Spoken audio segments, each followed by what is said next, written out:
We're all set? Check one, check two. All right. All right. So the owner's volume. Hang on just a second.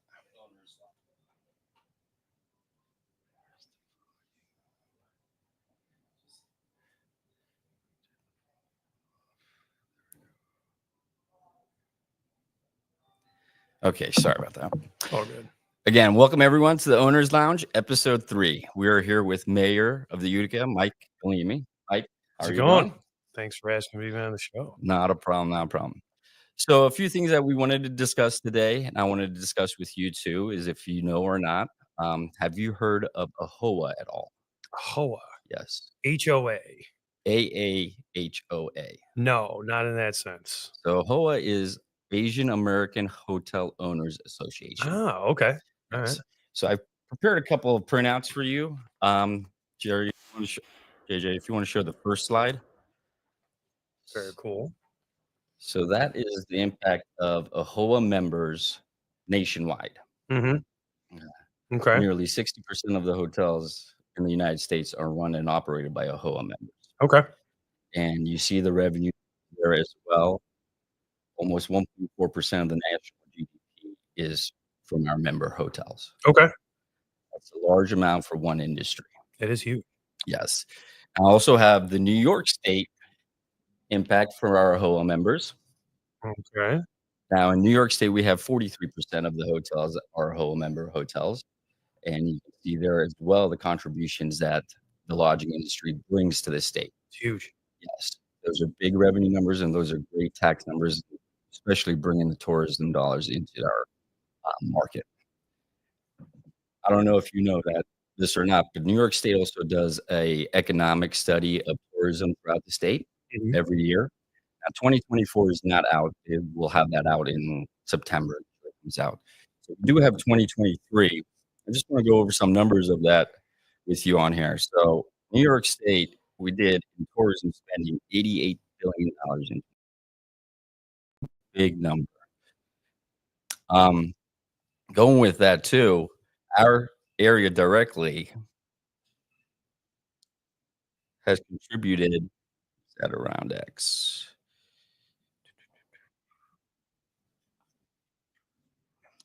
There we go. So the Adirondacks contributed $2.3 billion to New York State's $88 billion. And in our area, people think Adirondacks, I think of just Old Forge. Right. People forget about Lake George, all the other pieces of the Adirondacks that you can get to from everywhere else. Yeah. Okay. So those are vital areas, and tourism is a very big and strong industry in. Like I said, it does provide $88 billion worth of revenue in 2024. So going with that, I have a few questions for you, Mayor. One is, how would you envision the city of Utica working with an association like AHOA to create more hotel development and tourism-based investment locally? So, if this organization, for example, obviously has access to this data, we have our Oneida County Board of Tourism. We have all of those pieces, like Peacemaker, figuring out where people are, and why. The first thing I wanted to throw out there is something new to us.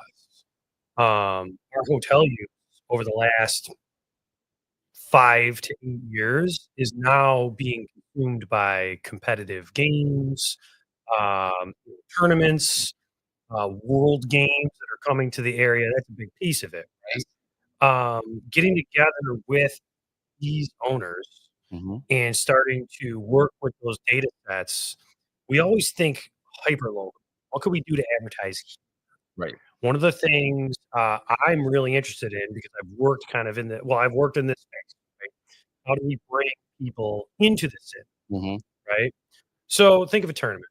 Yes. Okay, so let's say all the AHOA owners in the area get together and say, we have this many people from these tournaments staying in our hotels. We know where they're coming from. Now we get together with tourism, with the tournaments, with possibly, Nexus, however that sponsorship wants to work. And we use the real data to say, 3 months prior to that, 3 months prior to that, we use geotag, we use this type of ads, we actually leverage advertising dollars so people get here and know where to go. Right. Now, is that the city spending that, or is that the tourism, bureau spending that? United County So, Tourism. effectively, what I'm getting at, everyone talks about, like, who's contributing from municipal governments, right? That's always a very complicated web, Mhm. right? If that's something that is sponsored through industrial development agency actions in partnership with Yeah. Oneida County Tourism, for example, those are the types of things I've seen happen. Whether it's direct, whether it's for the purpose of economic development, those are the types of things I feel like we can partner. Okay, that sounds good. Now, with your, response there too about getting together with the hotel owners and knowing when certain tournaments are coming or staying and where these people are from, have you considered appointing a hotel liaison or business advocate in your administration? No, we haven't considered. However, in working just kind of in this space, Mhm. tourism's a thing now. It's big. Medicom Tourism is now doing a yearly meeting. We've discussed a lot of people think about contributing dollars, Mhm. right? How are we going to partner? What are you going to pay? Right. A lot of what I think was lost on a healthy urban and economic development office is the services we can offer, services we can provide. Time is also money. So one of the things we're doing right now, which isn't particular to this, we're breaking up the city into different business and residential development districts. Mhm. And we are going through and creating effectively business development tax for each of those districts. It lists the walking counts, the foot counts, the driving counts, who's on bikes, how many people live there, who owns the property, what are all the businesses, what types of businesses there are, what's ready for development, what's not. Watching that come together, this is something I want to do kind of for the internal piece of Utica is have our economic development office have that information at hand so that if we want to work together, we can say, okay, here's all the tournaments that are coming in. We're kind of that piece that glues it all together. Between a nexus, between the county, now we can get together and actively spend very efficient advertising dollars to do that together. That was good. Now, having more hotels and having more businesses inviting tourism brings into account labor and labor minimum wage requirements here. I know the state minimum wage is going up to $16 an hour. How do you see that impacting our area, and where can we get jobs for our businesses locally here? So historically, we still have a very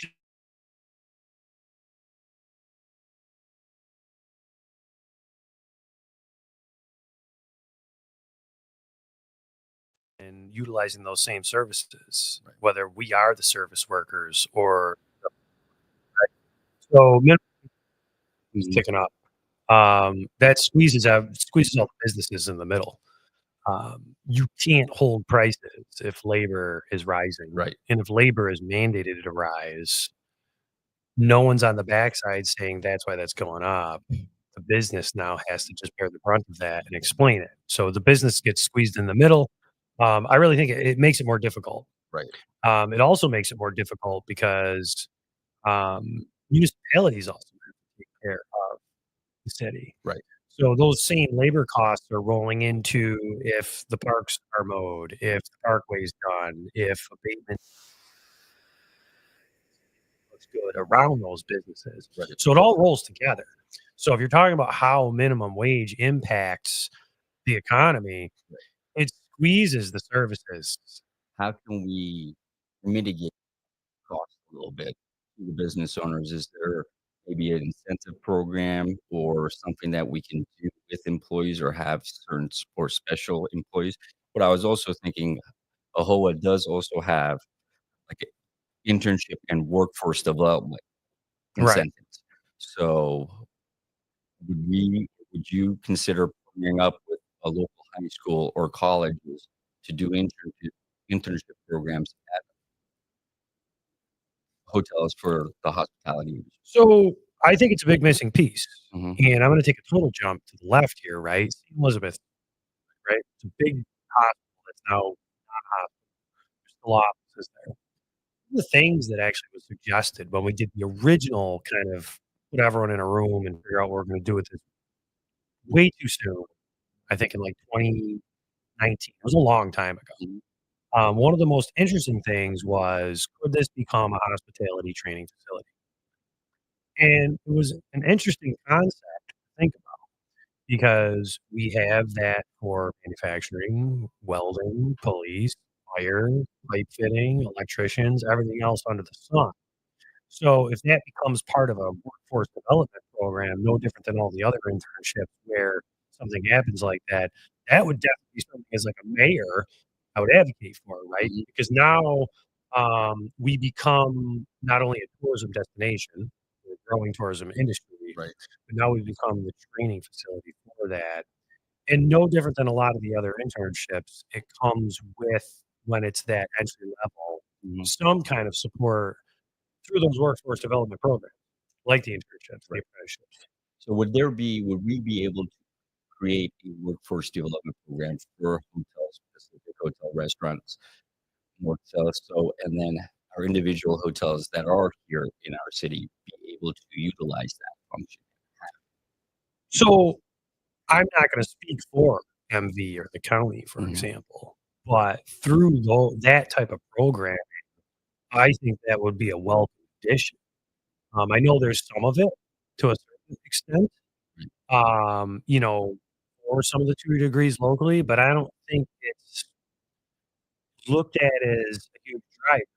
And based on what AHOA is putting together as far as not just economic impact, but the actual business that's there, it's a huge employment driver. People want jobs. That's a viable job path for somebody who wants to get that 2-year degree or just train as an apprentice to do something, become a GM. That would be huge.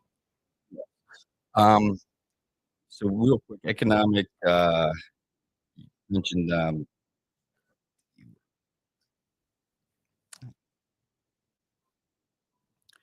labor income. So in our region, Oneida County, as you see here on this graph, Mhm. is the largest contributor to tourism-generated labor income Okay. in central New Okay. Okay. York. Let me check it out. Mind if I lean over and look at Yeah, it? not a problem, sorry. Yeah, okay. Yeah, absolutely. So Oneida County's killing it basically, which is Yes, awesome. Yeah. so that is great for our county. And that's why hotels are going up, right? Yes. Yeah. Now, with that too, I'm not sure if it has passed or not yet, but, I heard that you were looking at doing a 3% citywide bed tax. Yes. Yes. Now, what we're looking at from the municipality is we keep having to go back solely to property tax, which, isn't percentage. So it's very difficult to always go back and people think of the residents, but the property tax is also hitting the hotels. Right. Right? It's hitting all of the businesses. Now, the key with bed tax is it is supposed to be supporting the infrastructure that is in and around all the tourism and all of the people coming in. And what we found from the city standpoint is we walked away from it in, I think, 2016 or 17, when the county first implemented it. Initially, it was 2.5%. Then I believe it was increased to 5. Correct. Um, so obviously, we're in a bit of a bind. We had to raise taxes 2 years in a row. We're looking at not necessarily how to get more taxes for different places, but what we're spending our money on for the municipality. A lot of the increase has been the upkeep for a lot of the events, a lot of the park preparation, a lot of the different things in between. The Harbor Hotel District, if you will, and Nexus, and a lot of the reliance on that. So shifting to some of that being funded by a bed tax, one, seems very appropriate in the model of Mhm. it, but also is a situation where, let's say it ends up 3. And like you said, I'm not sure if the governor signed it yet. I know it went through Assembly and Senate. What that would do is still keep us 1% below typically all of our competitive counties around us, Mhm. but then allow the city of Utica to fund that parks department in part based on the total coming on instead of just specifically going to property tax, which also hits all the hotel operators as well. Yes. So what I got out of the gist too is the 3% extra ed tax that we're looking at getting is going to be used for tourism purposes, those dollars Right. in the city of Utica. Right. Yeah. So effectively, if like we have X coming in and our parks department is funded, you could look at the last budget. One of the first things they went to was let's cut the summer heli for the parks department. Right. And I was like, okay, but we do have the Boilermaker. We have all of the tournaments at Nexus. We have to, finally open a harbor. We need more. And we have to take care of all these things. And the answer was, well, we always figured it out. And I'm like, we've got a $4 million deficit. In the past, we're always figuring it out. And effectively, the answer was go figure out how to fix it. Okay. So while to us in this locale, having the city bed tax under the sea is foreign. I travel all over the place. My daughter's dance competitions, starting to do baseball stuff. Right. It's normal. Now you're a hotel operator, aspect. You're looking at me like you're nuts right now. You're squeezing me, right?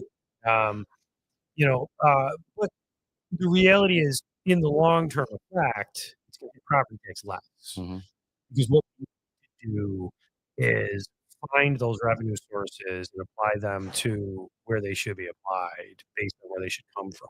Right. And consistently hitting property tax, which, by the way, isn't percentage based, it's a levy. Right. Right. Once you implement bed tax, it's a percentage. You're done. Now, granted, the county started at 2.5 and went to 5. That's not what we're looking at doing. I looked at everyone else. What is every other county doing? I looked at New York City, but New York City is a whole other aspect. Right. You can't use that as an area. And so what's appropriate, even though it's going to be painful, because anything new like that is painful. And in the short term, it's an implementation factor. In the long term, it should level and also allow us to rationalize to the taxpayers why we are taking care of the entrance to the harbor. Why, when the Boilermaker comes here, we're doing all that work. Because right now they say, oh, you're only doing this for the Boilermaker. You're not doing something in our neighborhood. You have to rationalize we are. But now it's a secondary explanation. Well, that is also why bed tax funds that. Okay. Now, on top of bed tax, you mentioned that we have the Nexus Center here, which is a great addition to our city. I personally think it has brought tremendous tournaments and events and sports teams here. Now, I've noticed other cities do this as well. I think you might be able to take an opportunity to implement that here, which is a rebate program. Okay. Any one of these tournaments come in, if they have a tournament at Nexus Center and they're usually third parties are booking groups and everything, there's a rebate that every guest pays, and that goes to the city. That's interesting. So you're almost touching on why this is so complicated the way we work here, right? So Nexus is built. Right.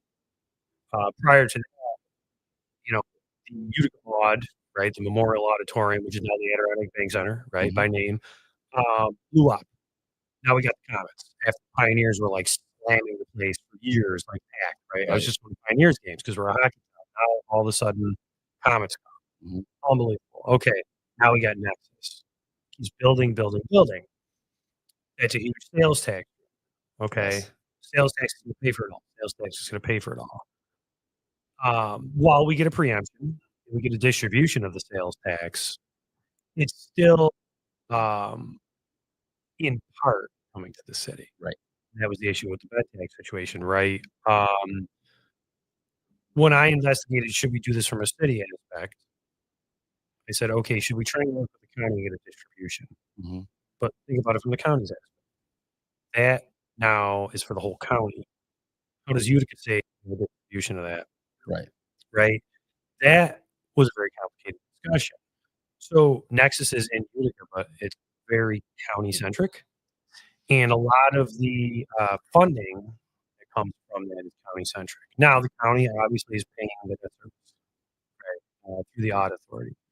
There's a lot of working parts there where that's funded through the county. Right. But what goes missed is it's not used in that respect, which is why we are now investigating these other bits and pieces on how to better support that endeavor, because the city has to look good. The city has to be ready for that. But at the same time, a lot of that flows through the county first. And then goes down. That goes for the sales tax too. So the county tax, which is 5% that we pay Oneida County tourism tax. Mhm. The tourism bureau here, Oneida County Tourism, is responsible for that and spending those dollars. Mhm. Do they contribute anything to the cities, or do they just? Well, the county would argue, and I would agree in part, that the first portion of that was utilized to pay for the bonding on Texas. It's obviously a benefit to the city because the city gets the sales tax. Right. You know, there's a boon in economic impact that trickles down. But when I look at the numbers, even when you're showing me billions, this and that, I immediately in my head start going, okay, um, at 8.75% sales tax, let's go into the state, this goes to the county, and then here's Utica, right? And you can't look at something and treat it like nothing, right? Because without it, we would be sunk. Okay. But that's part of the issue is a lot of these facilities, hospital included, right, become reliant on our public safety because it's a bigger response now. They become reliant on our existence Mhm. if they want to contract those services because we still have to staff. And the big thing is DPW and parks. The roads, the curbs, the streetlights, the grass, the parks, the bushes, the flowers. That's Like people don't add that stuff up. Just salt, for example. This isn't part of the tourism thing, salt. But how much do you think we spend a year on salt for the roads? probably a big amount here. What do you, just throw a number out there. How much a year do you think we spend on salt to salt the roads? I would say millions on salt. All right, you're over actually. over. Yeah, you're over. Okay. But you know, we buy 7,000 tons of salt. Okay, and it's a minimum. We went way over this year. And that's just the city. Yeah, just for the city. Wow. Just for the city. So it's hundreds and hundreds and hundreds of dollars just to salt the roads. So then when you look at all these other things that we have to take care of, and then you have an entity that creates this new economy within the city, which is great. It helps because now there's more businesses, there's more people, everything else under the sun, and all those direct services still have to be provided directly by the municipality. And that's why we're struggling a bit with it, and that's unfortunately why we are looking to diversify the revenue sources Mhm. so that each revenue source is now more resilient as well. If we want to keep property tax more stable on everyone, including hotel operators, we need to make sure that there's a balance between property tax, bed tax, sales tax, and all of the other services that are coming. Now, those are great. Now, I wanted to get into one other topic that we, as a whole, as well, have been fighting nationally about is Airbnb.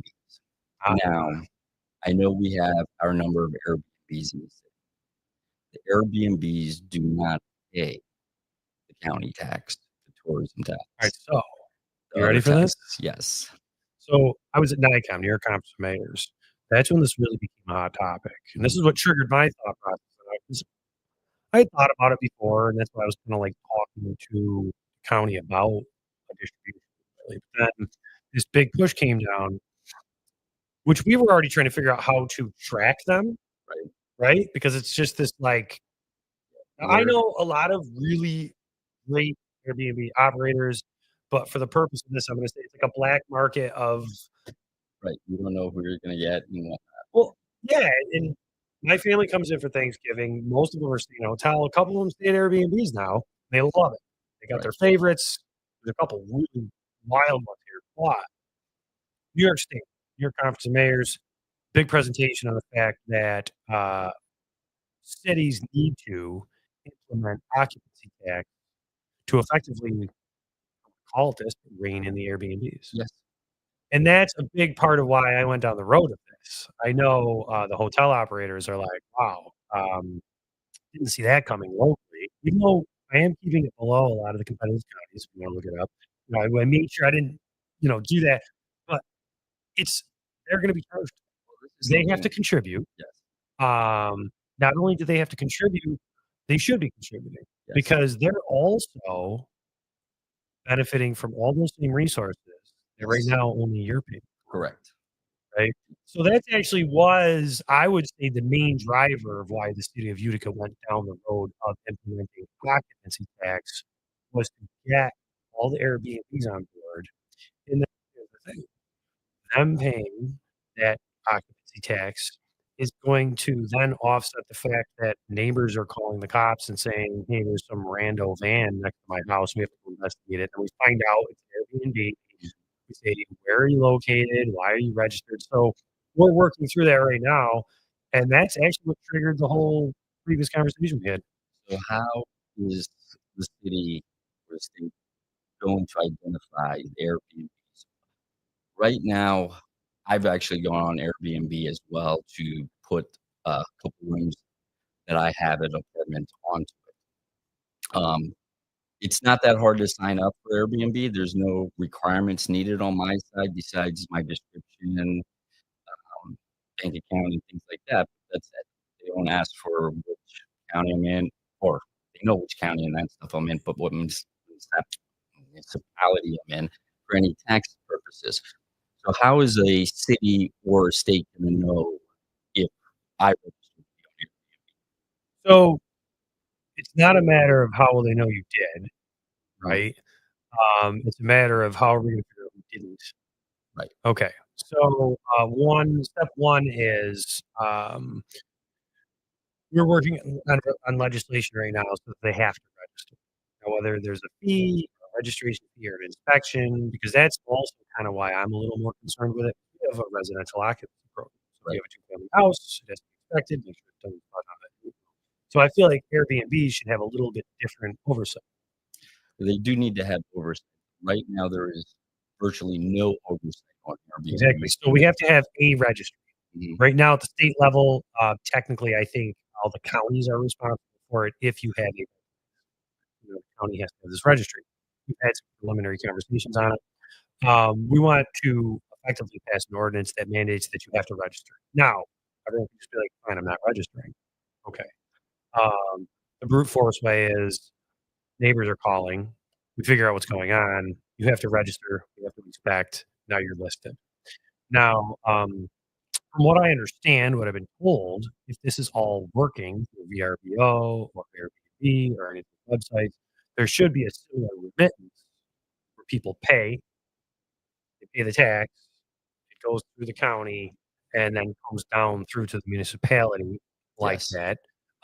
I want to do a little more due diligence on how well that's going to function because I feel like there's a lot of mandated regulation on hotel operators so that Yes. can happen. So what's that going to look like through the website? Now, so there's the first two ways where we pass the ordinance, whoever wants to register registers. Mhm. It'll probably be It's like 20, very 30, few, yeah, yes. 30% of them because there'll be a lot of good guys who are like, Right. fine. Then the second way is we find out, we push you on. Mhm.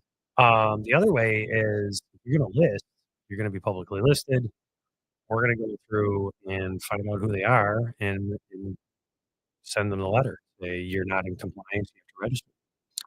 I think that's a great start. I personally, It's as a not perfect, but that's what we sat right. around the round As a table and figured out so far. yes, as a hotel owner and operator, I am encouraged to hear that we are at least trying to do something with their business. They have taken a large portion of our room nights away Yeah. from us.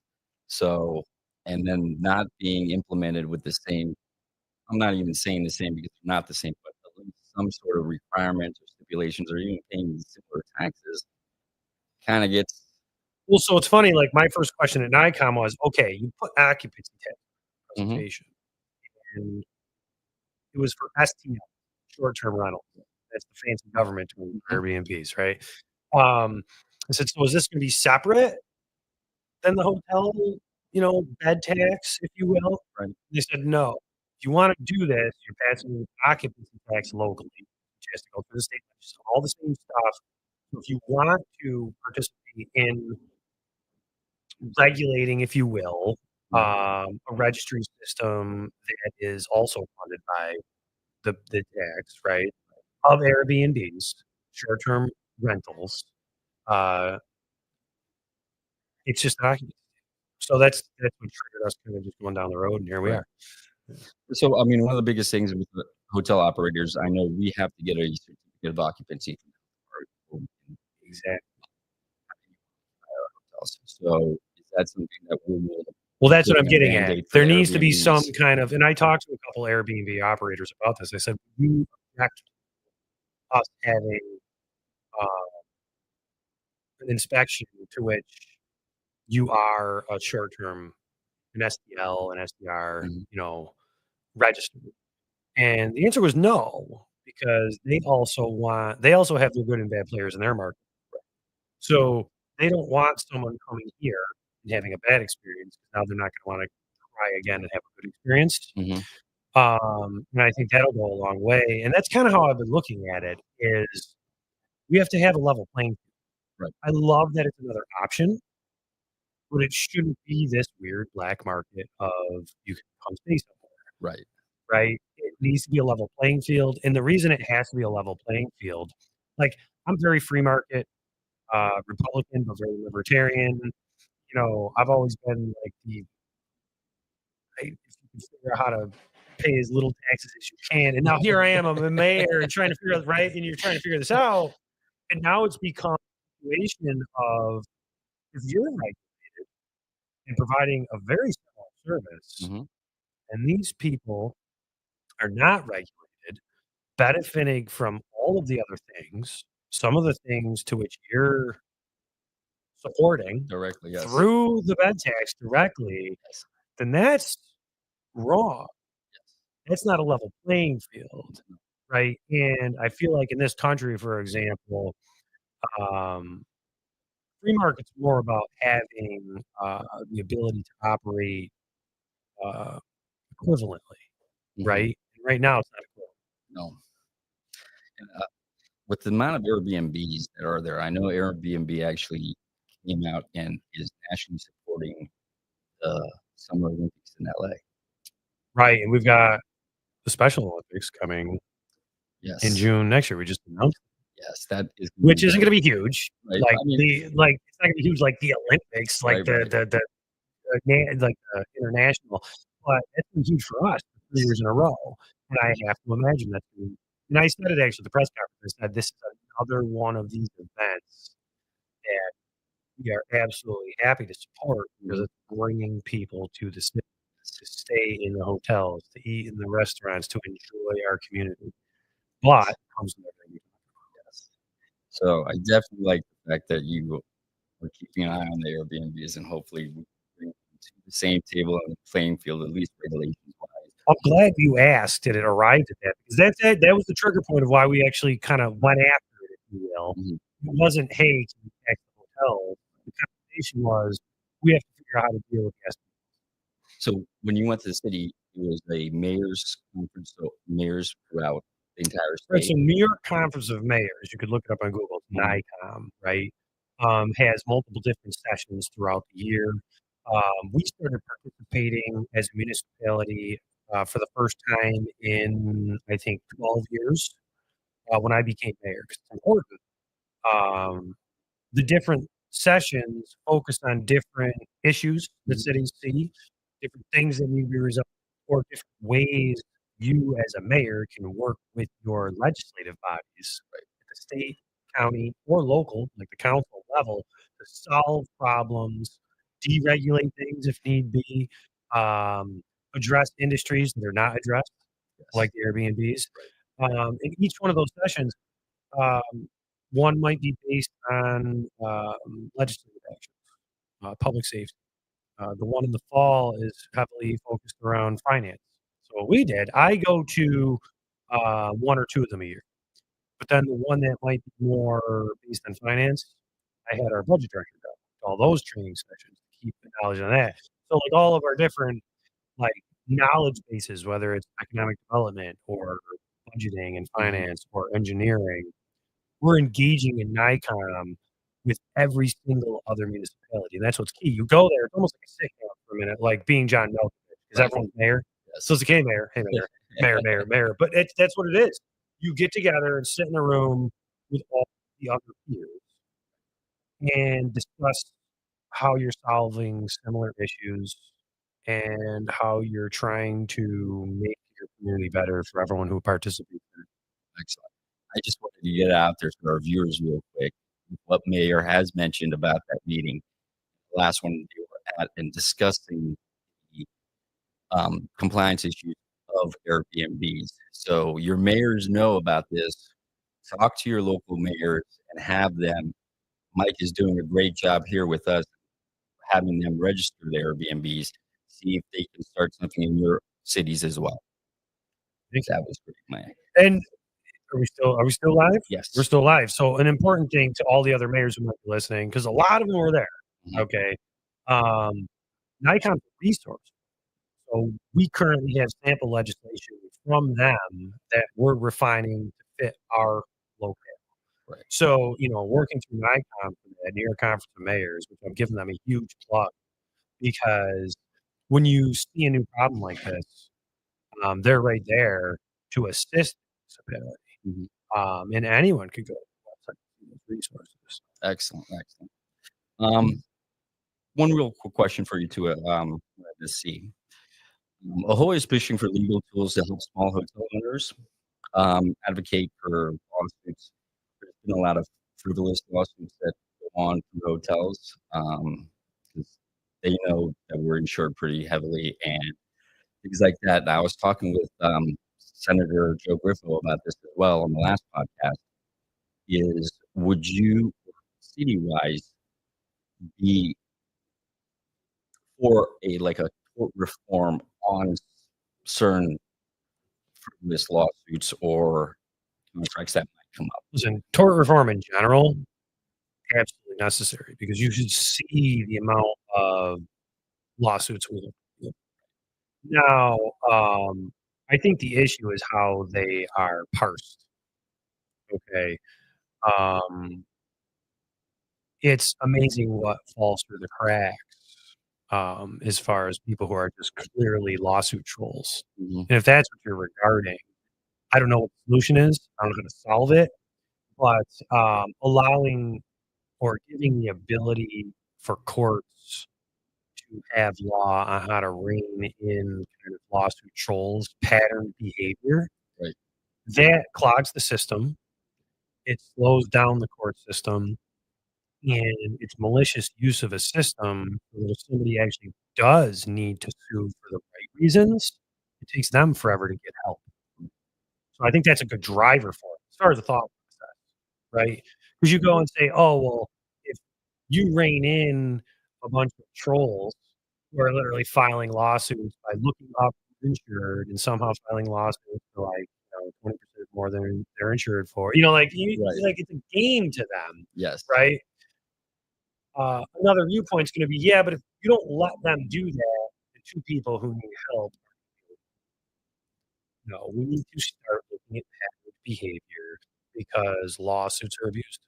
Yes, I agree. So From a mayor standpoint, I don't know what I could do at the local level, um, but as far as, like, an advocate who's Mhm. an elected, I mean, I'm saying what I'm saying. Right. Yeah. Well, that's good to hear, and that's good to know that there are people like you that are in office that do feel it does need to change. Senator Joe Griffith was also on the side, had the same views about it changing. So as an association, I know New York State Lodging Association and AHOA and AHLA should definitely go to the next New York State Assembly and advocate on this behalf to get reform forward. Well, and the other thing too, when you're talking about advocacy, um, I do think so I've worked a lot in New York City. Mhm. A lot of other cities, mainly New York City in my prior career, I'll call it, right? The hotel industry, the resort industry is a career for people. Yes. And like many other things, our area as a region still like if you're sitting around at the dinner table and with your kids Mhm. and your kid raised your kid, I wanna go to college to be I don't know what the corporate chain looks like in a hotel, right? Right. I have to assume most people would say, "What are you crazy? You're going to school for engineering. Are you crazy? You're going to go." You know what I mean? Right. It's not really kind of that mainstream because in our area, it hasn't been a thing. But I think now with the recent like increase in how many hotels have been built, Mm-hmm. people are starting to realize that. I know it was probably 45 minutes ago we talked about hospitality training.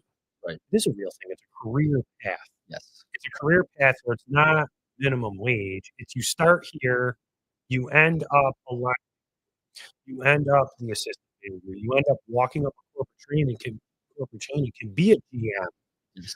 right? And that's a career path where you're buying a house if you want. You're leasing that big apartment you want to lease to buy and raise a family and just live an independent life. We haven't really bit that apple fully yet, and that's A what lot we of need to people haven't, realize. but there is great opportunity, and I took full advantage of it. That's exactly what I did, was work in the hospitality industry. It started from doing rooms, front desk, managing, GMing. Now I own my own properties. Right, and that's why I referenced, like, Manhattan. Uh, I would stay in a lot of similar hotels. Mhm. We're the same hotels. We're the same hotel chain a lot, right? And a couple years goes by, and I'm only there maybe once a month, right, or once every 2 months. I realize, like, I'm waiving some of the staff because I've seen them for 4 years, right? Yes. Or, some people are starting to look familiar, and it's like, these are long-term jobs. Mhm. It's not transient work. Correct. It's long-term jobs. Yes. Yeah. I've actually had an employee with me. I moved to this city 2011. She is still with me 2025. Great employee. Right, and it's great. Yes. It's a strong service economy, and it supports not just tourism, but it supports local residents because that's their job. Yes. Well, thank you, Mike. Do you have any questions for me? No, very love the podcast. Thank you. Appreciate the questions. It's a nice venue Yes. to come today and just kind of hang out and talk about a lot of different issues Mhm. that I'm not ever asked in the normal realm of being the mayor of Utica. So it was nice. It was good. Excellent, excellent. I also had a great time. Everyone else, we had a great time. If you have questions, please feel free to write them. Let me just check here. I do have a couple of comments. Again, great episode. We will be putting the episode live on Facebook. We will also create shorts throughout the month. Our next episode will be next month, August. We don't have the date yet, but I'm probably most likely going to have it after a whole board meeting so we can discuss the board meeting as well. Stay tuned for our September episode, which is going to be live at Capitol Hill during AHOA's Advocacy Week in Capitol. Oh, that's Yes, serious. that'll be a That's nice serious. podcast in September. Hopefully at that meeting, you guys aren't gonna have, like, a picture of me throw darts at, right? Yeah. No, no, no, no, no. So thank you everyone for joining us. We'll see everyone next month. Thank you.